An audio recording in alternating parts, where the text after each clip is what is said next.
pretty rocky start to our road trip. At least it has got a name, though, rather than just a number. That's true.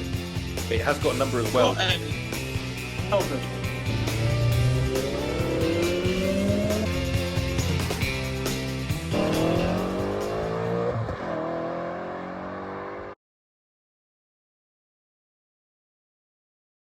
Welcome everybody to episode 5 of the Ignition podcast. Tonight you might notice that we've got an intruder amongst us. Unfortunately Chris isn't very well, so we've got Ollie with us tonight. Ollie was one of our first customers at Ignition up in the Peak District. And I remember when we set it up, me and Ed saw him out the window walking towards the building, and we were a bit scared actually. He looked quite he looked quite angry and possibly a bit dangerous. So we locked the doors. we definitely we didn't refer to him as a serial killer. Absolutely, that wasn't what we thought. But Ollie's a big car guy. He's a young lad, but he's had quite a few interesting cars, got a good sense of humour, and like the rest of us, has got the same infectious disease on, being obsessed with them, and spends most of his time involved in it one way or another. So, welcome to the chat tonight, Ollie. Thank you. Hopefully it's not too boring for you and everyone watching it. So, okay, let's. So we've got a couple of different subjects, as we always do. An interesting one we can start off with. Cars that we hate, and this came about. I was driving through the local town last week, and I saw a car coming past me, and I just thought it was the most hideous, horrible thing. And what it says about you driving, I don't know. I just thought, cars that you hate is an interesting topic. So Phil likes to rant about things he hates, so perhaps Phil, you should start off with this one for us. Well, I don't hate much at all, really. I'm quite an easygoing fella, as we all know.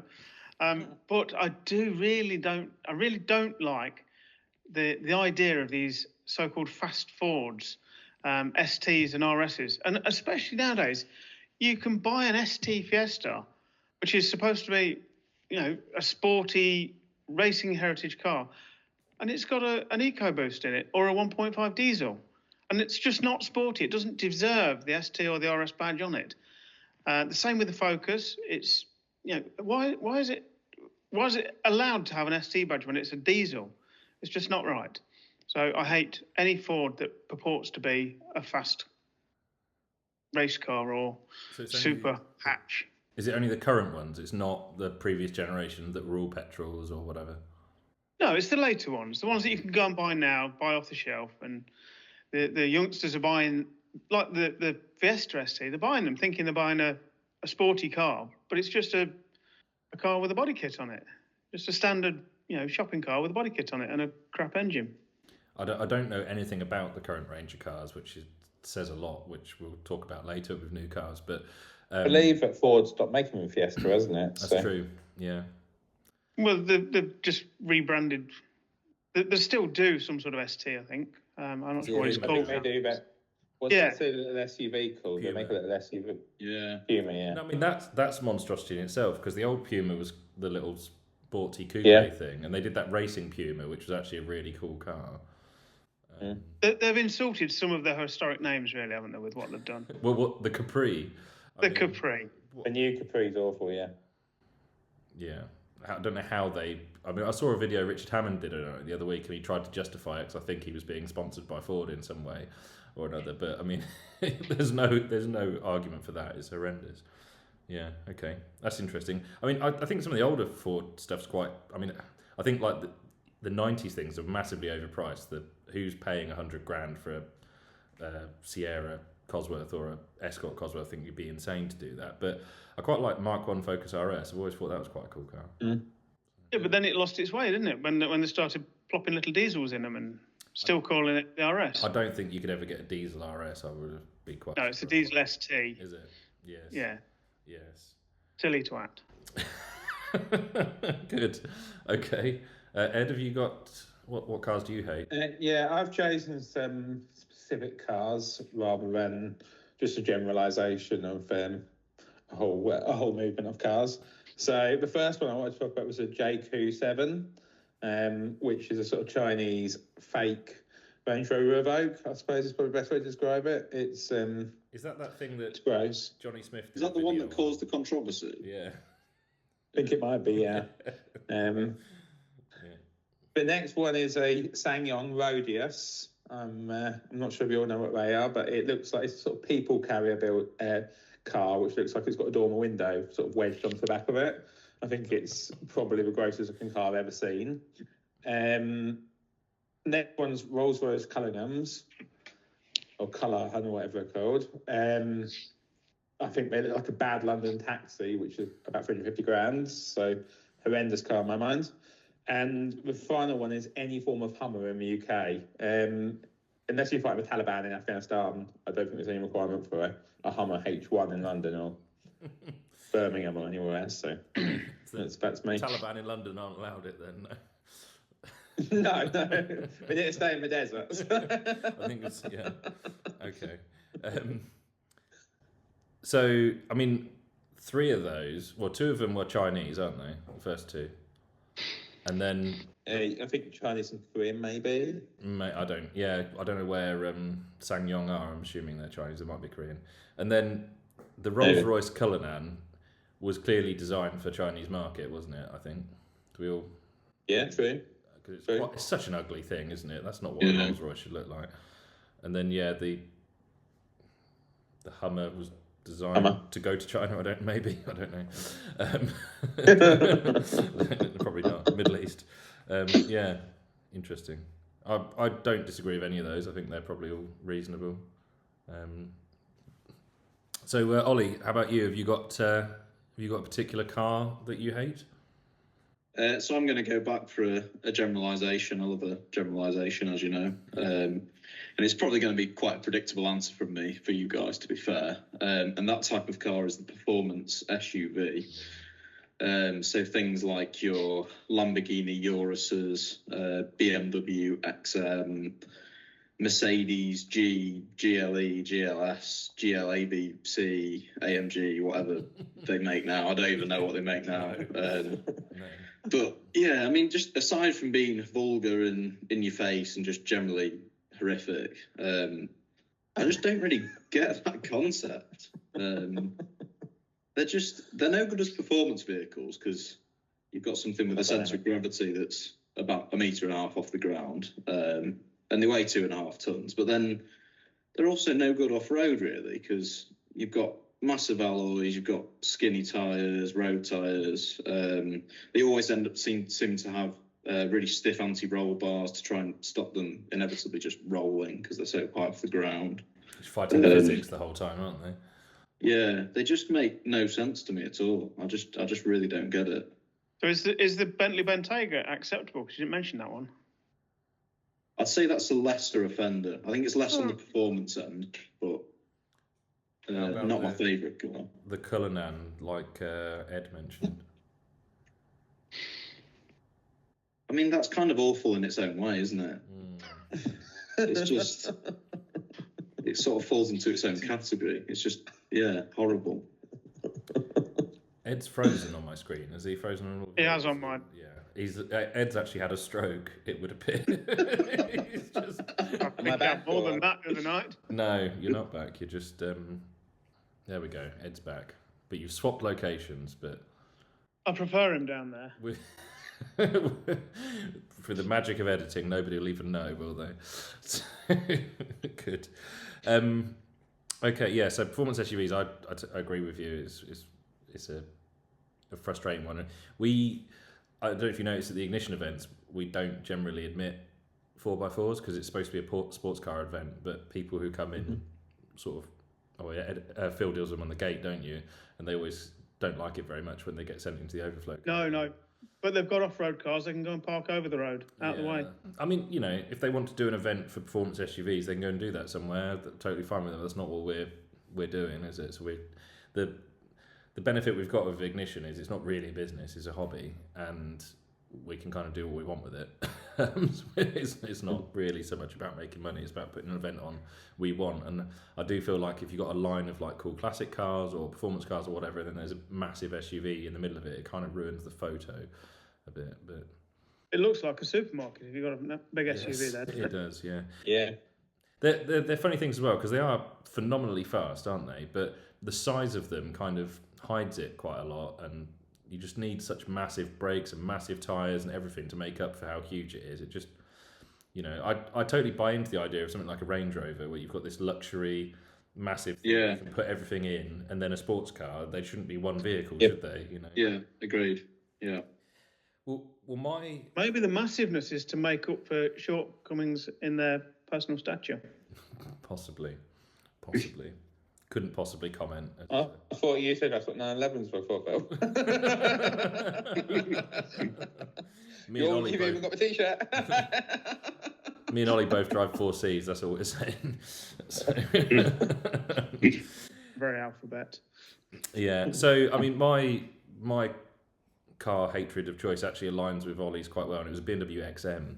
I was driving through town, like I say, the other week, and I was in my Taycan, which is quite a low car, and this XM comes by, and it's like, it's absolutely massive, and it's offensively ugly. It really was. And it was matte black. It had black wheels and tinted windows, and it was just horrendous. And like everything about it, the exhaust and the lights and the body, I'm not sure what you think you're saying to the world when you buy one of those cars and drive around on it. And the only thing that could have made it better was if it had one of those Boss number plates on it. Yeah, they are offensive, Boss plates.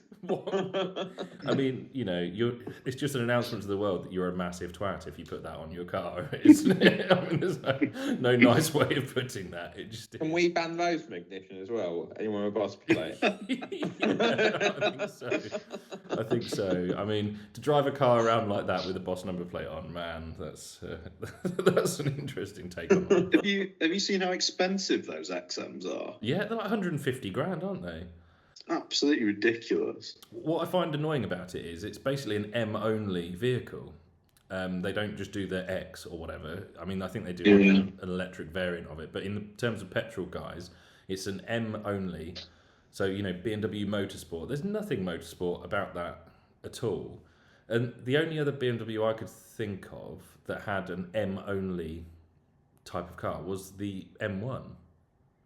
Yeah, the original. Yeah, and that was a race car, built by Lamborghini, wasn't it? Yeah, it's a good point. So for those to be the two cars, it's crazy. And BMW call it their flagship model now as well. You think, what is wrong with you as a brand? I mean, when that's, I don't know. Yeah, I mean BMW at the moment are really struggling because I think, over the last 30 years, BMW made some of the classiest German cars out there for like saloon cars and coupes and things like that. The last few years, not so much, but certainly the early 2000s and the 90s, they made really well-made, quite classy cars. And then like the newest generation, the M2, I think is a step backwards from the previous one. The front grills, I mean, what's that even? I don't know if it's worse or not. The X7. The X7 looks like it's got a cocaine problem. There's a 5-bar gate on the front, isn't it? I mean, who designed that? I mean, it's horrendous, isn't it? So, yeah. I've got to say, I was looking at I ordered a car today for work, and I was looking at the i5 yesterday, and it's a great car. You get inside it, it's lovely inside, but aesthetically, it's just challenging, isn't it? There's just not a nice angle on it. No. And in the end, it killed it for me. So. Yeah, I mean, you'd have to be an idiot to order a brand new BMW now, wouldn't you? So. Yeah. Yeah. So with your own money, yeah. We've done this one a bit arse about face because we didn't do our week in cars first, so we should probably do that now because I've actually had an interesting week in cars for the first time in the last 5 weeks because. One, my back is in a slightly better place and I can get into cars. And secondly, my Ferrari's diff's been repaired. So I went to pick it up from QV London. which was good. And then over the weekend, me and Chris, before he got poorly, went for a bit of a drive, and I took my Alpha 147 GTA, which is also fixed, and he took his 350Z for a little drive, had a bit of breakfast, and it was brilliant actually, and it made me remember how good a hot hatch is on a really good back road. Just launching it around the corners, the V6 screaming, it was great. And then on Sunday, me and Phil went to a car event, didn't we? At Febury in Gloucestershire, wasn't it? The Classic Motor Hub, which I'll let you talk about in your week in cars if you want to. Thanks. Do you want to talk about that then? Moving swiftly on? I'll mention it. Yeah. That is as bad as interest as my week got, which was just the one day out with Lewis here. I took this old thing, and he took his old Ferrari. We had a fairly straightforward drive down there, and in getting there, I was absolutely blown away by the quality of the cars that they've got in there. Did notice that they store some cars, and they also sell a few cars. The ones that I thought were quite interesting, they only priced them up to £495,000. After that, you have to ask. And there was a lot of things you have to ask about. Some we never heard of. There was a 16-litre Fiat from 1904, I think it was. Had an airship engine in it, didn't it? Yeah. Ginormous, almost total loss oil system, 6-cylinder. And incidentally, it carried 18 spare spark plugs, so they must have been reliable. But then again, it is Italian, so that's what you'd expect, really. The seat was behind the rear axle, wasn't it? You think like Z4s and AMG Mercedes coupe things. It was actually behind the rear axle, not on it. It was crazy. I'd never seen anything like it. Well, the engine was a good walk round. So you imagine how long the steering mechanism must have been to connect the steering wheel to the wheels that eventually turned. There was some cool stuff at that event. They had Ferrari 250s and Daytonas there, didn't they? There weren't many Lambos actually, which was unusual. Before I've seen Miras at their events, stuff like that. The food was not particularly special, and then following on from not very exciting food there, we took a little detour by some very interesting roads. Were they not? Lewis had to tell me that we'd just done Harry Metcalfe's little road where he does all his tests. Yeah, we accidentally went. Or did we accidentally do it 3 times? Yeah, well, after we'd accidentally done it once, I thought we should accidentally do it again, and then possibly a third time. It was. Yeah. Well, that was nice. And then we went to Clarkson's place, didn't we? Which was, it appeared to have a day out from the National Association of Queuing Society, and they were all there, the people that enjoy queuing. So we didn't stay very long because there was too many queues for everything. And this is like late on a Sunday afternoon on a not particularly nice day. I was quite surprised by the amount of people that were there. Well, let's save everyone a journey. It's not for car people, is it? It's absolutely not for car people. Nothing to do with cars. Just because it didn't look like it was for food people either, really, because everybody was just queuing. I think it was for people who've watched TV and thought they might go to something, but there's not really anything there. I'm sure the pub's very good, but there's a huge queue and you can't get in. And there's the Grand Tour tent outside, but there's nothing to see. So yeah, I wouldn't bother really. I would say hats off to Jeremy in that he's taken on 2 businesses that he's obviously filmed. Both the pub, is it the Farmer's Dog? With pubs being a failing trade nowadays, his is obviously not failing. So it just depends how you market and present your business. I think being celebrity helps. And the same with farming. He's highlighted the problems with UK farming nowadays, but still made a success of it. I'm a big Clarkson fan, but he's obviously supporting farming quite well. But I think that there are lots of pubs with no one in them within a short drive of that place, and that place people are queuing out the door to go to. So it's probably not doing wonders for the local pubs, I wouldn't have thought. But all the tourists. But he is employing an awful lot. He is employing a lot of staff. He is, yeah. And if he's watching this, perhaps he'll employ me. Yeah. Potatoes or something. Yeah, absolutely. I say I'm a big Clarkson fan, and he's obviously worked out a way to make some cash because there's a lot of people there. Yeah. Ollie, what about you? Have you been up to much this week? It's been a bit of a sad one for me this week. So I've just been replying to inquiries about my 4C, which is for sale. Shameless plug on Auto Trader at the moment, 37,000. Which is my old 4C. It is. Is it a launch edition, Ollie? It is a launch edition, Phil.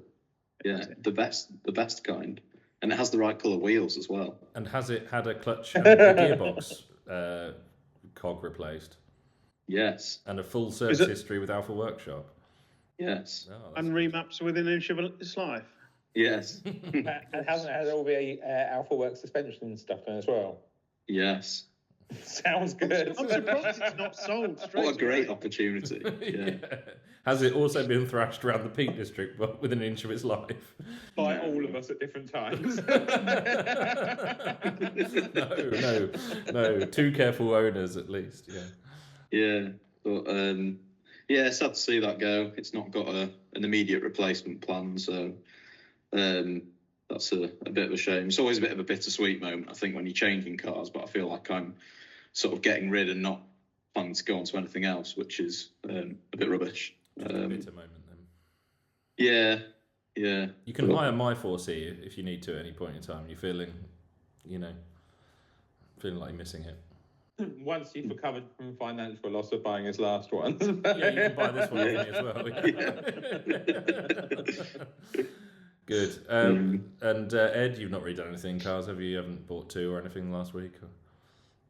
No. So I've had a mixed week with cars. I've had some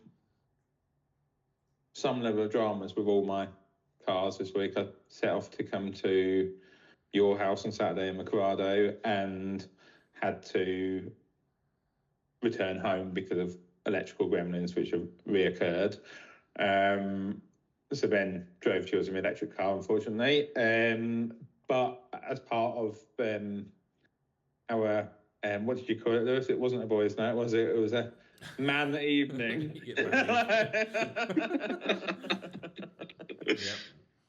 As part of a man evening, Johnny, who will probably appear on the channel at some point, I'd imagine,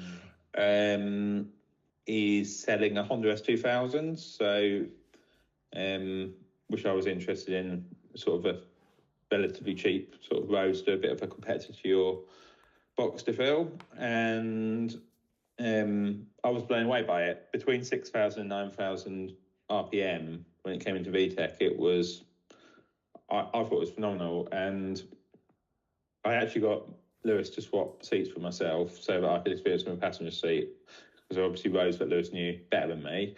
And yeah, I fell in love with it, so I've agreed to buy that. It needs a couple of little bits doing, and unfortunately Johnny had forgotten to MOT it since June, so I'm waiting for him to MOT it, so I now should take it. We'd only driven in Sardinia in June as well, I might add. So yeah, really excited about that. And then I've also had to order a new work car this week, so I finally ordered a car this morning. So I sort of narrowed it down to a few cars. And eventually decided I wanted to sort of use get a European brand car, because I think it's important that we support some of these companies that are in struggle, such as BMW, because there's so many sort of Chinese manufacturers. I'll be honest about it, I looked at a Polestar 4, and it was the dual motor one, and it was a lot of car for money, like a lot more car than you get from BMW for money. But in the end, I decided to get an i4, and it was so it's a 4T Sport Pro or something with tech packs and stuff. So yeah, it looks like a nice car. Yeah, it's funny, isn't it? Because Polestar, you sort of think of them as Volvo, but they're owned by Geely, aren't they? And I think they're made in China, aren't they, as well? Yeah, but I found out the 4 was entirely made in China, so it put me off, to be honest. So good. But surprisingly nice car. Yeah, I'm sure. They've been clever, Geely. Instead of just starting a new company and making some god-awful cars, they've actually bought some European companies and got their engineering involved, haven't they? Which is Am I right in thinking they bought Lotus? They own Lotus, yeah. I guess they make that Polestar thing in the same factory as the that horrible Lotus SUV. Electra. Oh yeah. That's a good point. That should have been in the cars we hate section as well. That's a monstrosity, that is. Yeah. Okay, good. Well, so on the subject of new cars, like one of the topics of conversation I wanted to go through was, what's going on in the new car market at the moment. So let's just picture a scenario. You're coming up to early retirement. You've worked hard for 25 years, and you've saved up a lump of money, and you want to reward yourself as you retire. And 15 years ago, you thought, right, I'm going to try and save up 100 grand. I'm going to buy myself something sporty, something a bit special when I retire. And you retire now, the back end of 2025, and you've got £100,000 to buy a brand new sporty car for an enthusiast. And what can you buy? So that was kind of the challenge to everybody. Go and have a look and see what's out on the market, because when I first started looking, I was a bit shocked. Yeah, I don't know what everyone thinks. So, Ollie, have you got an opinion on this? What have you had a look at?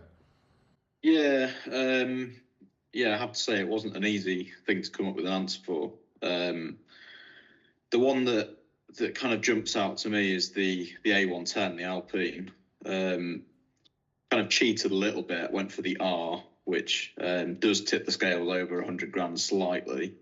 They only seem to sell it's like a 70th anniversary edition now. I think in its sort of previous standard form, the R was, I think, just under 100. But they must be sort of selling the last few off as this 70th anniversary edition type thing. I love the ethos of that car, just the fact that it's kind of the antonym to a lot of stuff that's being produced now. They've just focused on the lightweightness aspect. There are very few people that are doing that now, rather than just sort of hunting for power like everybody seems to be obsessed with.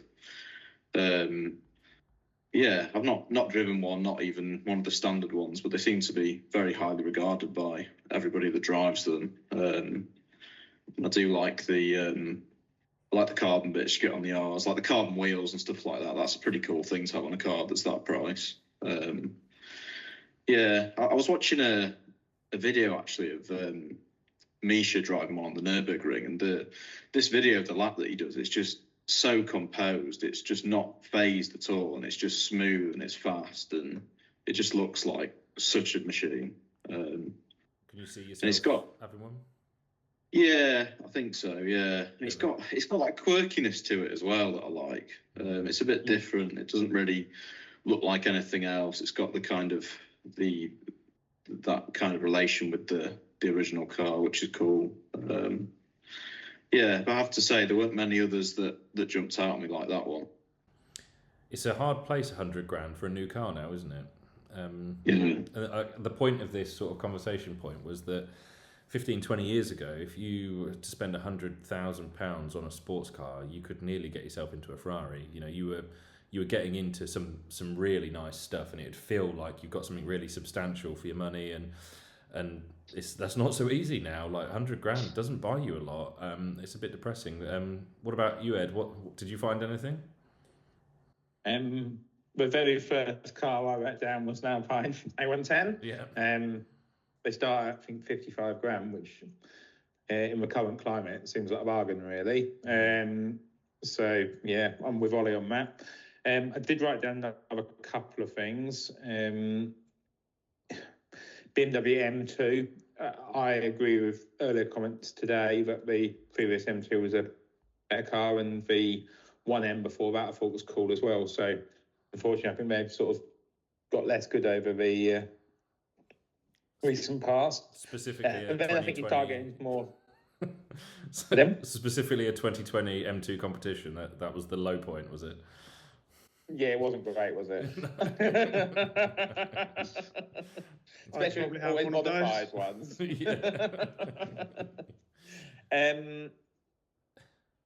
I think some of the sort of smaller brands have got cars available, sort of in that price point. I struggled to find any real pricing information in Ariel, but I believe you could get a sort of base spec Atom within the 100 grand market.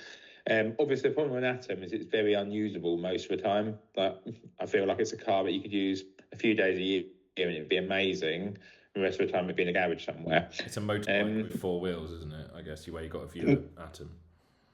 Yeah, the other one that appeals to me slightly in a weird sort of sense is I quite like the three-wheeler Morgans. That would sort of be a consideration for me, and it's obviously well under the 100 grand mark. That's all I've really got. I think the problem I have with a lot of them though is like you know, it's your money. This is a real world scenario. You've saved up £100,000. Are you going to do that? Or are you going to buy a second-hand car? You buy second hand. I think the Alpine is the only genuine contender for me, because I think the M2 is too big and heavy. It's, you know, I'm not sure it's really an enthusiast car in the same way anymore. And actually, Phil, all joking aside, I think yours is probably the last generation of M2, but I feel like your M2 is a proper enthusiast car. I'm not sure about the new one. The aerials and Morgans and Caterhams and stuff, to me, aren't really usable enough to be a sort of a contender, really. So I think you'd feel shortchanged if you spent best part of £100,000 on an Aerial Atom or a Caterham or something like that. You know, you feel like you bought a step up from a kit car, really. Agreed. £100,000. I know we're getting old, and that's why. But in my mind, it's, you know, it should be borderline supercar money, or getting something really special, not just like a dream car territory, isn't it? An engine with some scaffolding attached to it, and you know, it seems a bit crazy, doesn't it? So, what about you, Phil? Did you find anything?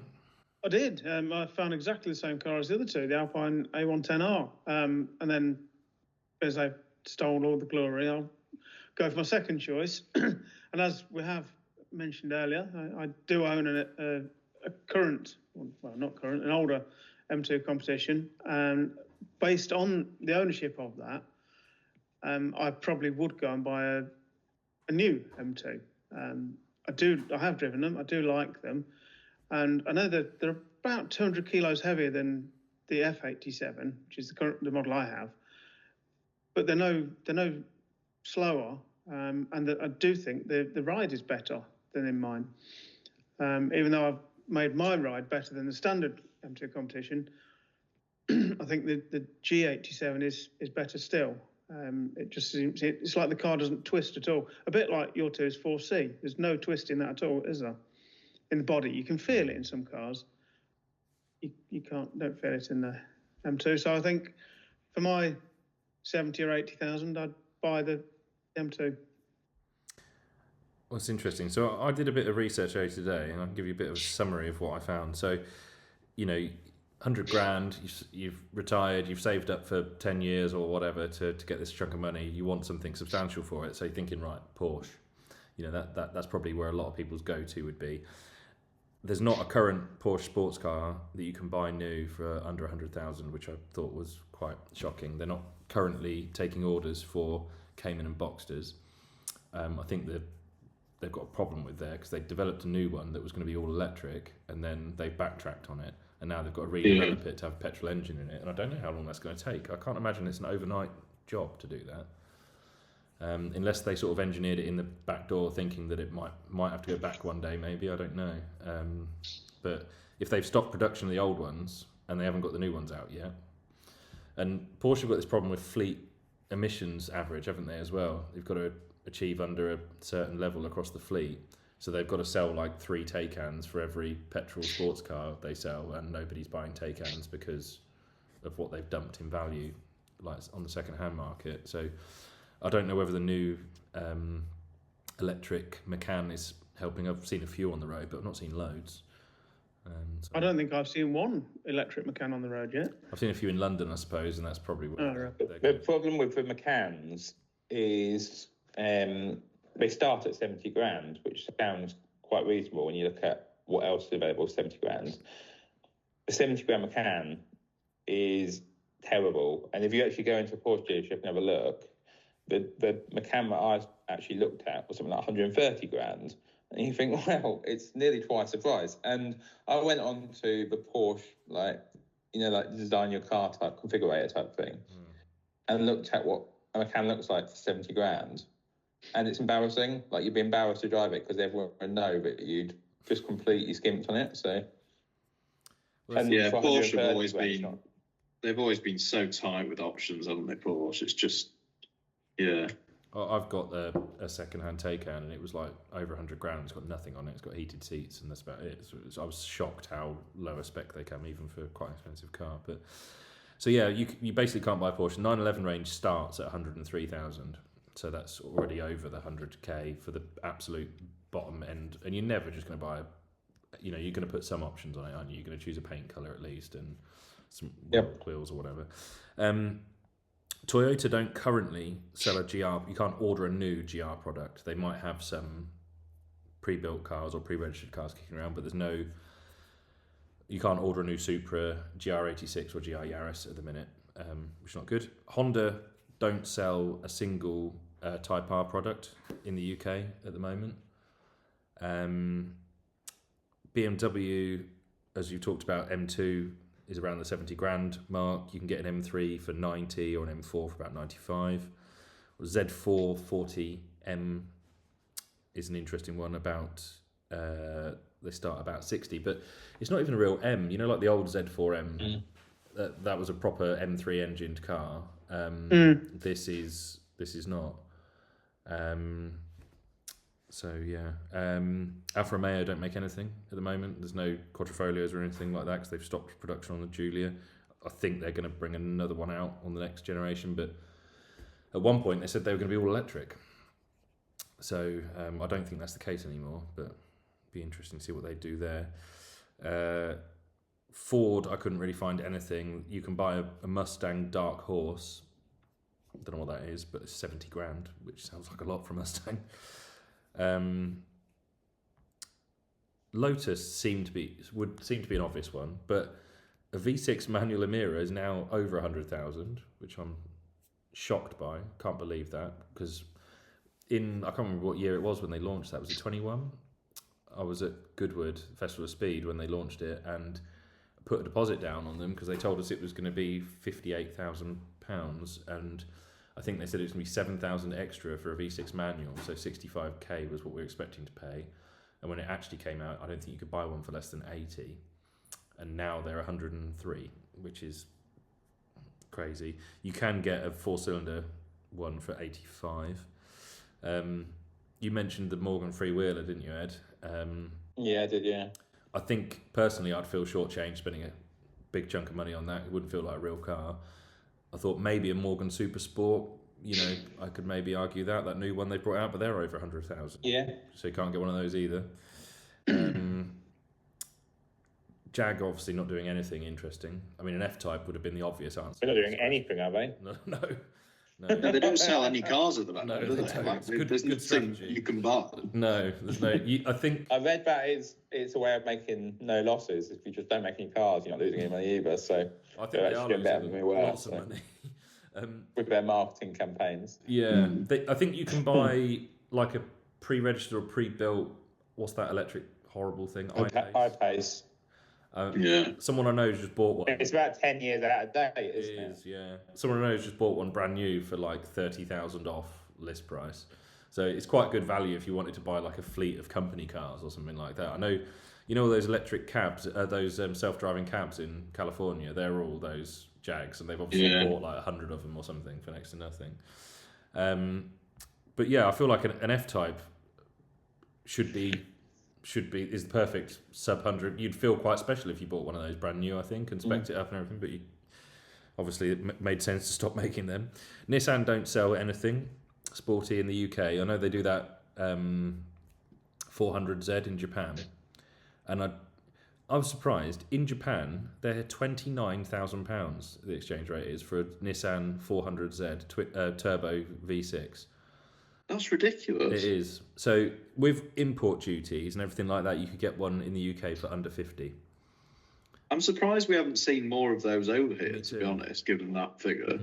Me too. I mean, you have to pay. They look all right as well, don't they? You've got to pay VAT, so another 20% on top of that to bring it to the UK, and 10% import duties, and then pay for the shipping as well. So you are spending, more like 50 grand by the time you've got it into the UK. But when you look at the other cars, don't think that's bad. An interesting option. But again, a lot of the cars we're looking at for 100 grand are more like cheap sports car hot hatch territory, really, which makes the Alpine A110 look like a bargain, starting at 55 grand. So I think you're all spot on with that one being the obvious one, because it's half the price, or not half the price, but it's £30,000 less than a 4-cylinder Emira. That's a big chunk, isn't it? And I bet the Alpine's arguably a better car, be better built. And, there's a few sideways ways that I've looked at this, no joke intended, but of trying to get something interesting that's new under the budget. So the one that I thought that you'd actually, if you bought, you couldn't buy it in England, but if you bought it and thought you got in it and everything, you'd think you've got a supercar for the money, would be a Corvette. And they now sell those in the UK for £99,000 as a UK on the road price, brand new car. Which I think if you got in that and compared that to the other stuff that was around 100 grand, I think you'd think, you know, you bought twice as good a car as like the other ones. I think because they reckon that's a Ferrari 458 underneath, don't they? So that seems like a good option. And then I thought, what else can you actually buy new that's new for that kind of money? And if it was my money, of all the things out there, what I'd actually buy is a Lister Bell. Do you know what that is? I hope you're going to put a picture up of that. I think you've talked about these to me before, Lewis. It's a Lancia Stratos replica, but they sell it as a brand new car. Custom made. Is it not a kit car? Is it basically a kit car, isn't it? You could buy a kit, or they sell it as a new car built, basically. Okay. So, and it's registered as a Lister Bell. It's not registered. It's not based on a Lancia or something like that. It is a Lister Bell. They're around 100,000. You spec them to whatever you want them to be. They get. Do they come with a busso? Do they? Yeah. Is that what they put in them? You can have the Ferrari engine if you want, but not for 100 grand. So yeah, they come with a busso, not the Dino V6. And yeah, they're around 100 grand. And I think if you bought one of those for your 100,000 and you worked hard and all that kind of thing, I think that would feel properly special. And you know, something. But the joke is, it's a 70s car. So yeah, it's a bit of a. It's not a great advertisement for the enthusiast car industry at the moment, is it? But the fact of what you can get, but maybe it's a good indication of why second-hand car, like sports car prices and the classic car market's been so expensive for the last few years, because the new market's just not there, is it? I mean, you know, we're all four of us car enthusiasts. All four of us, if we really wanted to, could buy something new in that sort of category, and none of us would. I don't think. I think we'd all go second-hand. I don't think anything. I don't want a new car anymore. Can't think of anything new that I'd want to go and own. Well, I mean, even if you were going to buy an Alpine A110, you wouldn't buy a current one because it'd have ADAS on it. Yeah. You'd buy a year-old one that doesn't have it, or a 4-year-old one for 30 grand or something, wouldn't you? Yeah. So it's not good look on the new car market, and I don't know what that means for the future. Really, it's a bit of a worry. But with that thought in mind, the next subject we were going to talk about ties in nicely with the future and whether it's enjoyable or not. Is, can electric cars be fun? Two of us on the screen have electric dailies. The other two don't. I don't know if have you driven many electric cars, Ollie? Yeah, I've driven a few. I've driven a couple of Teslas, couple of Polestars. Wasn't particularly enamoured by them, to be honest. What about you, Phil? Have you had a go in many? Yeah, I've driven quite a few, and the only one I would actually rate is, I think it was a Kia Ceed, I think, all electric, and that seemed like quite a nice car to be in, a nice thing to drive. But if I was going back to, electric cars being fun, yeah, they are. If you're 12 and at the fairground, and going around in a Dodgem, because that's where electric cars should be. I think the problem is that the fun in an electric car comes from the sense of acceleration, and that's it basically. And because there's no gears or anything, you get up to speed very, very quickly. And my worry with that is that you get used to performance quite quickly, and you just keep going for more and more and more. And the only way that ends up being fun is by having faster and faster and faster cars. And we can already see where that's gone in the general car market with, cars being way too fast and way too big and way too heavy, that I can't see. We've just had a conversation about new cars for 100 grand. You can't buy anything really. There's only a few cars that you'd be interested in. And what I should have said about that is that it looks like the only cars that we really, really want that are new are like millions of pounds, not 100 grand or whatever. They are, the really expensive stuff. And it just makes me worry about electric cars, because I don't think anybody's made like a small, lightweight electric sports car yet, have they? No, one of the things that bothers me about it doesn't bother me, but I think about the electric cars is how, as you've just said, massively quick on acceleration. Even your fairly budget ones, they're 0 to 30, 0 to 50 time is really quick. Then you get old people like my dad. He's still alive, and my dad is that old. He thinks his Ford C-Max diesel is fast. So if he went out and bought an electric car, invariably he'd kill someone with it because he wouldn't be able to deal with that level of acceleration based on the fact he thinks a Ford C-Max is fast. Have you seen that person putting their Porsche Taycan Turbo through a house? There's a video of it online where someone just obviously put their foot on the throttle, and then the acceleration scared them so much they just kept it on there, and they literally just drove through the side of someone's house because, I mean, how fast that car is ridiculous, isn't it? It shouldn't. A normal person shouldn't drive that. No. When I looked at a fairly dad-looking Polestar 4 on Saturday, and its 0 to 60 speed was 3.6 seconds in a sort of generic family car. I mean, that's probably quicker than a tuned 4C, isn't it? 60.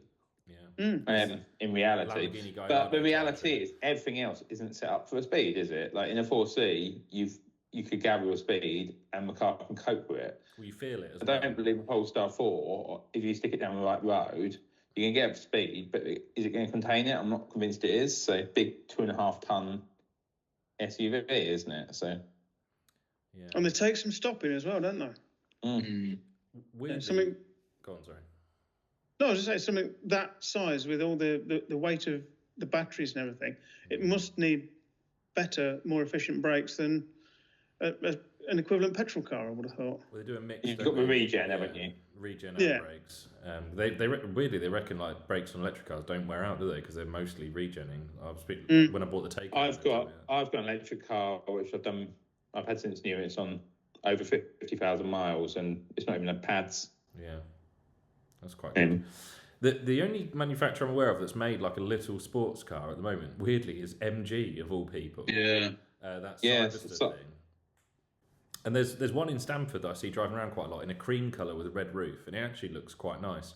But all the reviews I've read on it is that they're absolutely rubbish to drive. I don't know if anybody's looked into them at all, because I thought they're about 60 grand, and I thought that'd be an interesting company car because you pay no tax on it basically to drive around in that. But they look nice, and that's it basically. They're fast in a straight line as well, but they're not good to drive. And I don't know, for me, like driving as I've gone on through my driving career, I suppose, if it's such a thing, what I enjoy out of it has changed. And when I was younger, it was more about getting faster and faster until you then get to something that's quite fast and you think, this can't keep going on because it's law of diminishing returns, isn't it? You're getting like a fraction of a second faster to 60, and you're getting higher top speeds, which you can't really use. And if you do, you're a menace to society, or you're risking your license or whatever. So I've moved in sort of more tactile driving experiences, and also I've really just started to love how cars look a lot more, which is another subject we need to talk about, because when you're a kid and you look at a poster of an F40 or a Countach, you don't know how they drive, do they?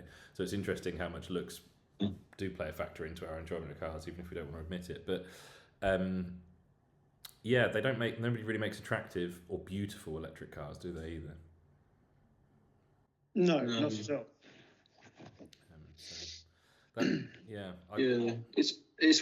Nobody's really even attempted to make an electric sports car that's in any way appealing, have they? I mean, it's Rimac, well. What about Alpine? Because that was ironically the only is Alpine 290. That's the hot hatch one, the one that's based on the Renault 5. Yeah, I like that. Yeah. If you don't need, I mean, actually, I think it was me and you, wasn't it? There was before this. I was saying that I went on Alpine's website, like it sounds like we all did today, and I was having a look, and I thought, actually, for a 2-car garage, if you can cover loads of miles, a A110 and a 290 as your 2-car garage probably makes a lot of sense. Yeah. So oddly, I think Alpine are my manufacturer of the day. So French cars for the win. French cars for a win today. Yeah. Yeah, it's a difficult market. Go on. Sorry. Where do people sit? Because I'll be honest about it, this was an option which I was looking at last week, but for reasons which most of you probably know, I ruled out. Where do people sit on the Ioniq 5N? Because it's 650 horsepower, it's pitched as like a hot hatch, but as someone with an Ioniq 5 already, what's put me off is it's huge. Like the great big cars, like when you look at it away from other cars, it looks like a hatchback. But when you can park it next to, like, it's nearly as big as my camper van. To put in perspective, they're huge cars. So personally, I think it's 650 horsepower. Fair play to them, they've tried. But also, I think I feel like a bit of a prat in it. I think it looks really chintzy, sort of. You don't crappy, need a like, car to stick feel on. a prat. I know. But yeah, I was curious to know what everyone else thought about the 5N. I think that what Hyundai have done with the Ioniqs is quite interesting in that they've not made what was a petrol or an internal combustion engine car into an electric car. They've made a completely separate, standalone set of electric vehicles, haven't they? So they don't look like a converted petrol car. They look like their own thing, which is the only interesting thing about them for me. But hasn't the N variant of that car got the sort of simulated gear shifting? And yeah, that's quite an interesting idea. I mean, how good it is in practice, I've got no idea. I feel like you'd have to drive one to really figure that out. But then it's the reality of an electric car. I know we're trying to talk about fun electric cars, but it's the reality of an electric car is it's your daily.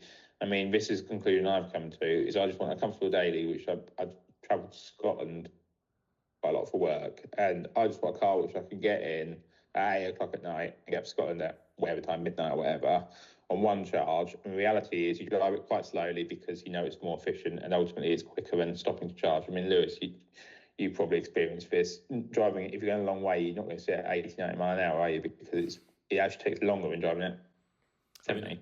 I mean 60 or 70. I did all the way to Spain, sat at 95 mile an hour in my electric car and paid the price for it. Had to charge all the time.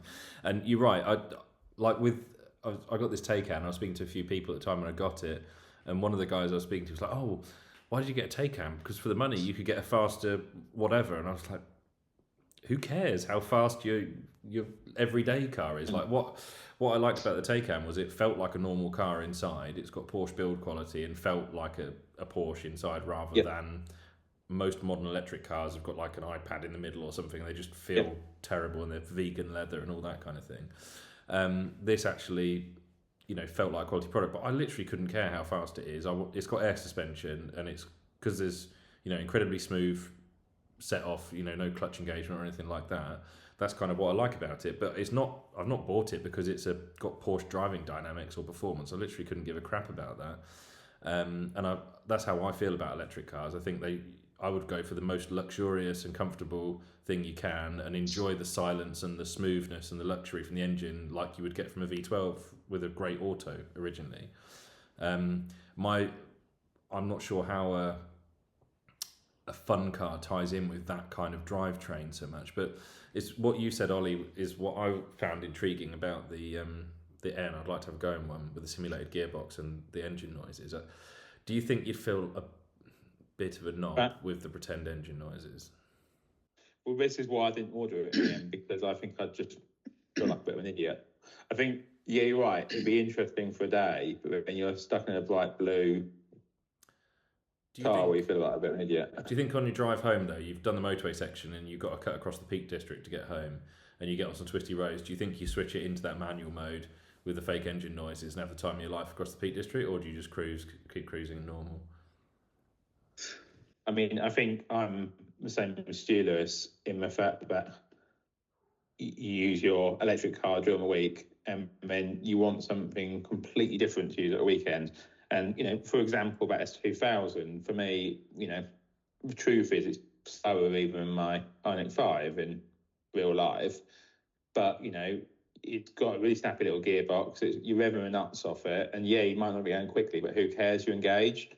And I don't think an electric car is ever going to do that. And let's be honest about it, a fake gearbox is ultimately, I don't know, it just seems pointless to me. Why even have a gearbox? It's an electric car, doesn't need it. It's just one gear. Who cares? And so for me, it's just not real. So, do you remember we were? And it's still Go on, it's sorry. still a 2.25 ton car, isn't it? Regardless, Yeah. there's no getting away from the fact that it is an A big absolute lump. heavyweight. So Yeah. Do you remember, Ollie? We were having a conversation once with an electrical engineer who designs electric motors on projects, doesn't he? Adam, he was working on that Gordon Murray thing and various things, weren't he, with the starter charging motor thing. And I was saying to him at the time, it was a good few years ago, that, you know, has anybody thought of adapting, putting an electric motor onto a manual gearbox and spinning a clutch at an idle point, and then basically you could program the electric motor to have any torque and power curve of any car ever. So, you know, you could literally, in the speed controller of it, you could set one button is Ferrari F12 and another button is Volkswagen Beetle. It could literally be anything and everything. For a manual gearbox, it could idle itself. You could mimic an exact scenario, couldn't you? Probably even with a bit of sort of vibration to it as well of any petrol engine ever. And I was like, has anybody ever thought about doing that? And the guy's face was just like, yeah, but that's less efficient than just direct driving the motor. It's like, yeah, it is, but there's nothing efficient about fun cars generally. Anyway. Yeah. They're purely for the experience. So you could, in theory, someone could make that car. You could make something with those driving dynamics exactly the same as what we currently know with electric. You're getting onto driving simulators, aren't you? Really? I mean, for you're out me, on it's the like road sim still. driving. It's just not real, is it? For me, it's just not real. If I'm, you know, it is that mechanical thing about an old car, and the fact you don't quite ever get to your destination and all that sort of stuff. It's all part of it. So let's I mean, you have that love-hate relationship. There's so much more to it, isn't there, than just... Let's flip that a little bit then. So let's say that liquid fuels are banned and internal combustion's completely illegal tomorrow. I've got a Ferrari 308, so I can either put an electric motor in it and it just be a one pedal drive, or I can put the electric motor through the gearbox and program it to have the same power delivery as the original engine and still drive it as a 5-speed dogleg. Which would you do? I think that's very different. In that case, I agree with you. I just wonder if that's a You future retain potential. as much character as possible. You know, and you could then, in effect, I know the noise is one that I'm not sure how I feel about, but you could replicate everything, couldn't you? Yeah. You could get the noise. You could because people put speakers in exhaust systems now, don't they? So you can even get it sounding right like that. You could make it from the outside and from the driving seat, do everything that the old car does, pretty much, but just with an electric motor and a battery in it instead. And I wonder if that's the future of classic cars. Be a shame, but would you prefer that to nothing? It'd be better than nothing, wouldn't it? It would. I think it'd be good if people It'd be started better, dismissing this idea of having such high range as well. Like, it's just that all manufacturers are obsessed with. I mean, you know, for a lot of electric cars that makes a lot of sense, but for this kind of segment, it's not really something that's necessarily going to be a big concern to people. And if you could, 150 miles would be fine, wouldn't it? yeah, if you could strip out all that weight and get down to a figure that was sort of, you know, around that 1.5 ton mark, I think, you know, you could be in with something that was pretty good dynamically, potentially. I think the problem for me, and the reason why I think you still need some level of range on cars, is you get all these chargers which quote to be, I don't know, 200 kilowatts, and you connect onto it. And when I first got mine, I was sort of always looking for a cheaper charger and all that. Now, to be honest, I'll just go wherever because I just want to get my car charged and keep going. But you get onto a charger, it's supposed to be 200 kilowatts, and you get on it, and it's 50 kilowatts. Or, I mean, you must have seen that, Lewis. The amount of times I've had it where I had it today, I was paying for 200 kilowatts, and I was getting 55 kilowatts or something. So you sat with charger for ages. So Is then that you're because scraping other it people out. are using it, Ed? Not today. Today, I don't know what it was. Sometimes it's that. Sometimes they're just nowhere near where I quote them to be. I've had it a couple of times recently where I've been the only car on there, and I've had it nowhere near the charge speed you're supposed to get. But then the other problem is, like, I was driving up the A1 today, so I've been down sort of further south from the country, and you have quite large sections of motorway still without any chargers. So on the A1, there was probably a sort of 40-mile section where there was no chargers. And if your range was particularly short, I think you could quite easily get unstuck, couldn't you? If you'd done 40 to 50 miles and then thought, you'd be looking for a charger. If your range was 100 miles, you'd have to start looking for a charger after 40, 50 miles. It'd just be a nightmare, wouldn't it? Just permanently stopping. Well, it's interesting because I drove to Spain in August in the Taycan, and at speed, the Taycan's range is particularly awful. So it was charging every 150, 180 miles because it tried to keep you between 80 and 20% because it was the fastest charging sort of section of it. So, but the thing is, 150 miles is still 2 hours at least, 2.5 hours on, of driving, and you probably want a bit of a break anyway. So I didn't really see it as a massive issue. But yours is on paper quite a good range car. Yeah, I know. And 93 kilowatt battery. What I'm saying is, if you had a 30 kilowatt battery, which is probably what you need for lightness, in reality, you've got further back range, haven't you? Yeah. Because it doesn't seem that weight massively affects the efficiency of electric cars, from what I can see. Like, it seems there's big electric cars, which Tesla Model 3 is really efficient, for example. And aerodynamics, isn't it, is a massive factor to it, isn't it? Yeah. Okay, well, I think we've talked about electric cars enough. Yeah, nobody cares. No. Sorry, Ollie, that was the one you came on. I know you're such a big fan of electric cars, and since I got one, you've been questioning my sexuality, so that's fine.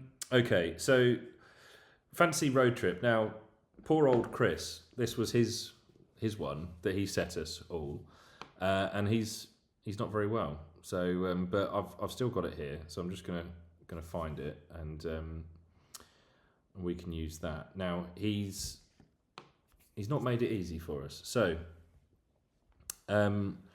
Chris's challenge is we're going for a drive in Europe. We're going to the Ardennes, which is an area of northern France, a bit of Belgium, Luxembourg, and I think slightly into Germany. To a couple of days of driving and camping, and we're going to eventually end up at Spa for a track day.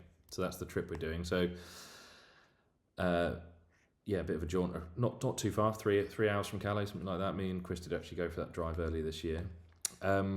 His choice of vehicle that we've got to find something equivalent to, he's gone for a Ford GT40, so he's not made this easy for us.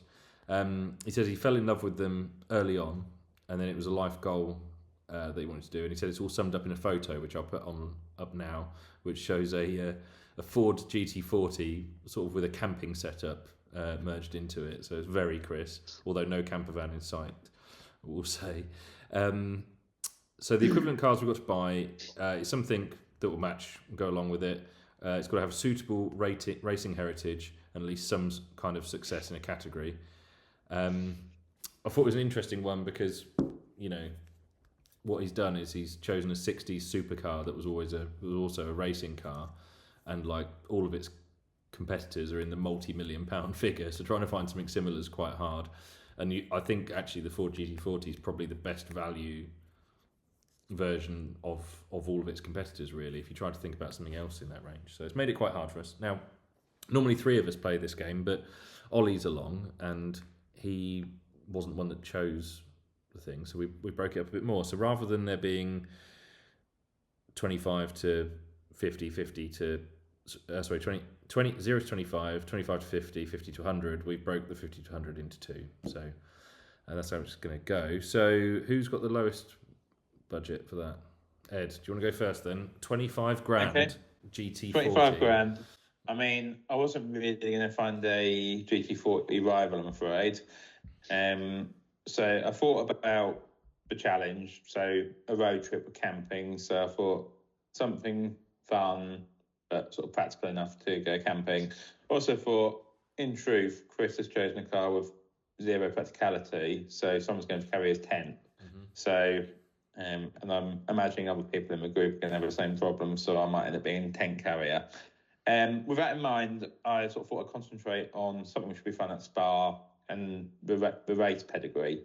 And And the car I chose was a Impreza Turbo WRX STI XC, which was a sort of lightweight special Impreza, 6-speed gearbox, aluminium boot and bonnet, stiffer spring setup. It had a whole different ECU flash for sort of faster throttle responses and stuff.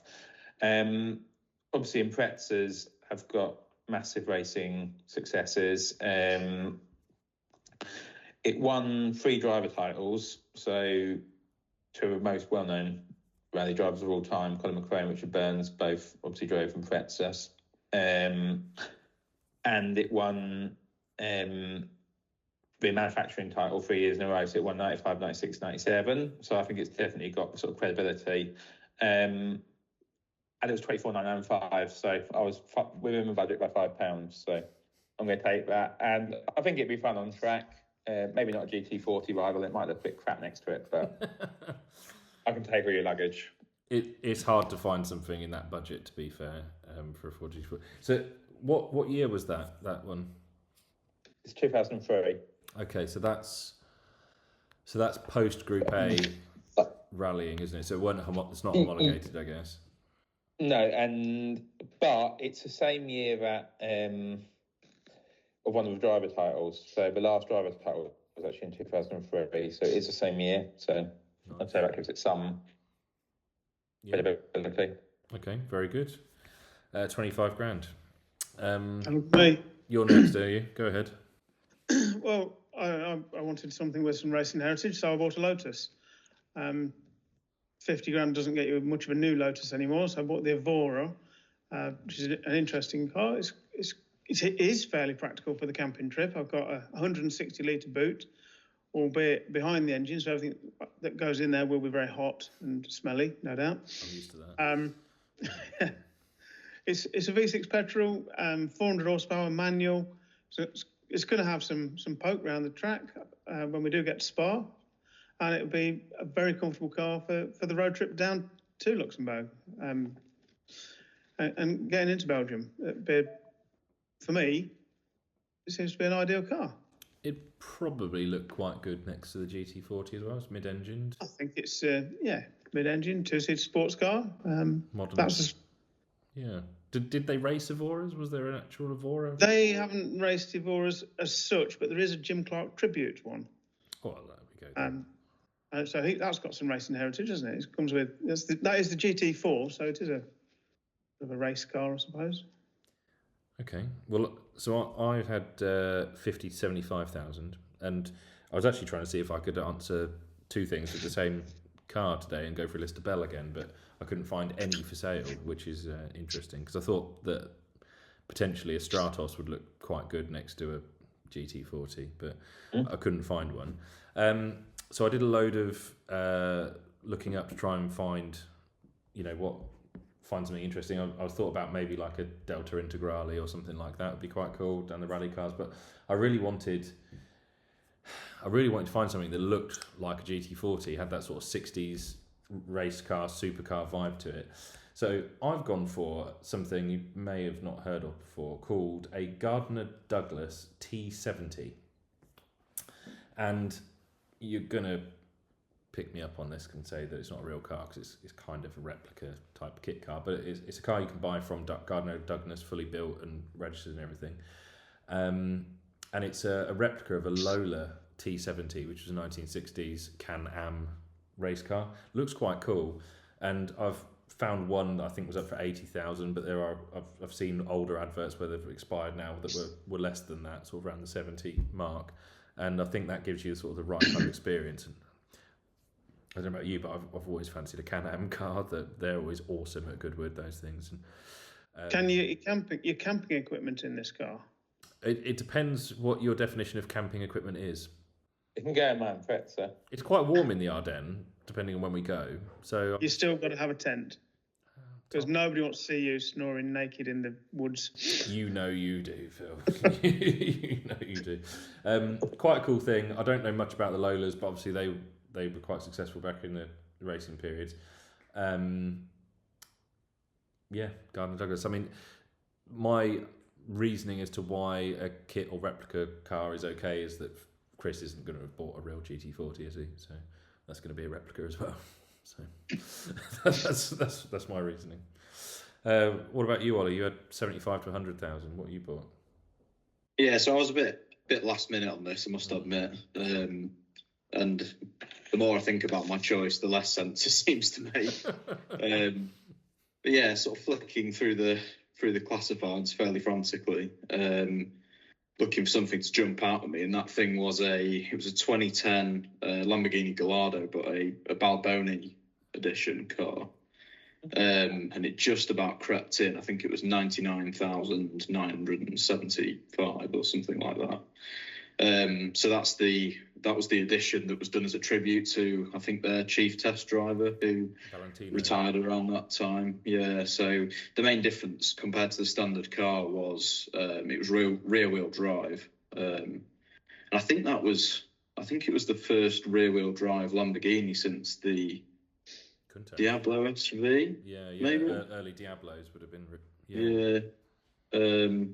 So I think that's quite cool in itself, and it's got a few.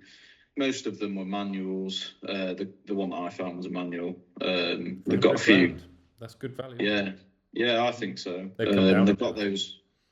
Yeah, they've got those really nice alloys that you got on the pre-LP Superleggeras. Really nice alloys. And yeah, I mean the Gallardo isn't exactly known for its racing pedigree, but there were a few of them in the GT3 class, I think.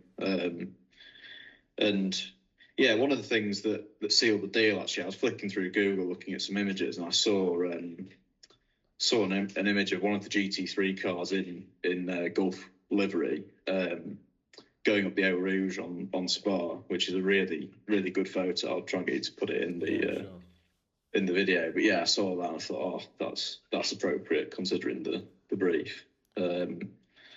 Probably not ideal for camping. I was kind of wishfully thinking maybe without the front drivetrain, you'd have a bit more space up front, because I know yours was very tight on space. It's got the same size boot as a 4C, hasn't it? Which is pretty poor, but a lot more boot than a Ford GT40 has, which is 0. True. You know, I think of all the cars, I've had a Gallardo, but of all the cars, that's probably the one I'd want to own out of all of them, which I suppose it's the most expensive as well. But yeah, it's an interesting thing though, right? So my Gallardo was arguably a twat's car, wasn't it? Why is a Balboni edition not? Rear wheel drive is special, isn't it? It's the average person don't know that though. I suppose is that the good thing? Like I think that's why it's not, isn't it? Because the average person would just see it as an expensive Gallardo. Yeah, you're right. Was actually rear wheel drive manual. You know, it's actually been set up for a driver, hasn't it, rather than track times or whatever. You ever looked into that guy, Valentino Balboni, by the way? Not much. They reckon he has driven every Lamborghini ever sold.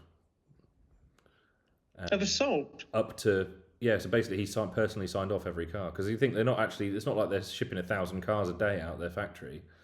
They're doing like 3 or 4. And so he test drove every single car. I think there was obviously, he had days off and holidays and things, but the vast majority of Lamborghinis sold up until when that car came out, the Balboni, which was for him, he'd driven, which I thought was quite amazing, really. But they didn't give him one. No. You'd think, it's a bit mean, isn't it? It's your retirement. We've named a car after you. Can I have one? No. I think I watched an interview that actually he wanted to buy one, but they'd sold them all. There was an interview I was watching where he was trying to buy one like a few years ago, trying to get one. It's like such an Italian thing to do, isn't it? But I suppose twatish. Yeah, well, I suppose not many people get like a best part of £150,000 retirement present from their company, do they? But I suppose Lamborghini has developed a bit since he started, so he probably should have got something. But yeah, fascinating bloke, worth a bit of a reading up on. Okay, well that was good. Thanks, Ollie, for joining us last minute. Appreciate there was not a lot of time to look into stuff, and we're obviously a bit off kilter because normally we have Chris along, and we wish him well and hope he feels better soon. Any other rants or anything anybody wants to drop in before we move on? On the subject of... Oh, go on, Phil. Sorry, okay. I'd like to say something. It's not a rant, interestingly enough. It's just that a few weeks ago, Lewis and Chris did go to see the Luca film, Seeing Red. And I thought, well, it'd be interesting to see when it's on again. And it's on at Canary Wharf on the 10th of November, 6:30 p.m. So I'll be looking at tickets if any of you want to join. Yeah, sounds interesting. There's also a showing on the 4th of November in Bristol, which I believe Chris Harris is hosting. Right. And last time I looked, there was a few tickets available. I was tempted to go, because, even though I've already seen it, because I thought actually seeing the guys in, I don't know who else might be there, could be a good opportunity. So yeah, there's a few different releases, aren't there, coming out of it in different places. But that was on their last podcast. They said that, so really good, worth a watch, I would say. That's good. Did you have something to say, Ollie?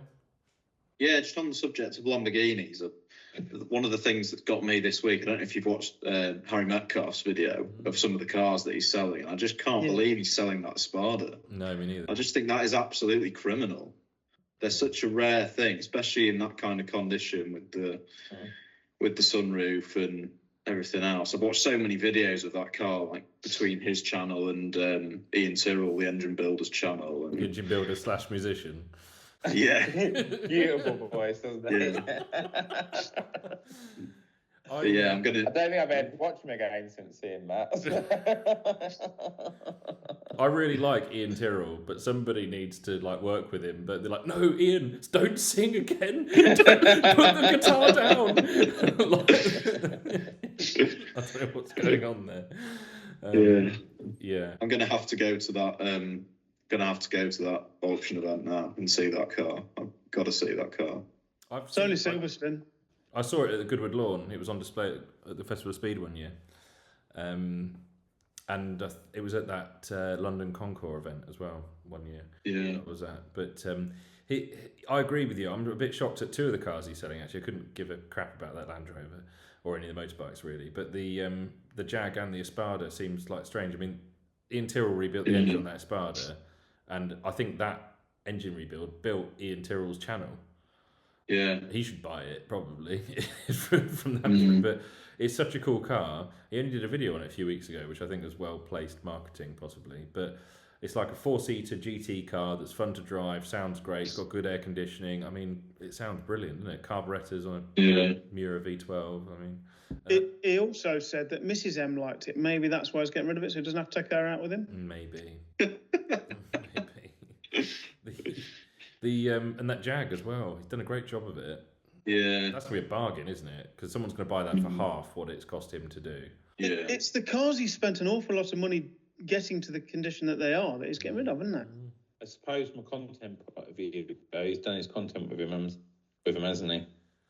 Yeah, I mean, the thing is, what I like about Harry Metcalf, though, is I don't think he gives a crap about that. I don't think he's not it's not like Shmee, is he? He's not buying cars for content. He's beyond it. Oh, no, but I mean, he is ultimately, it's a business, isn't it? Still, I think so. Yeah, I guess so. But I think he does it because he likes it. I don't think he needs the money from it, does he?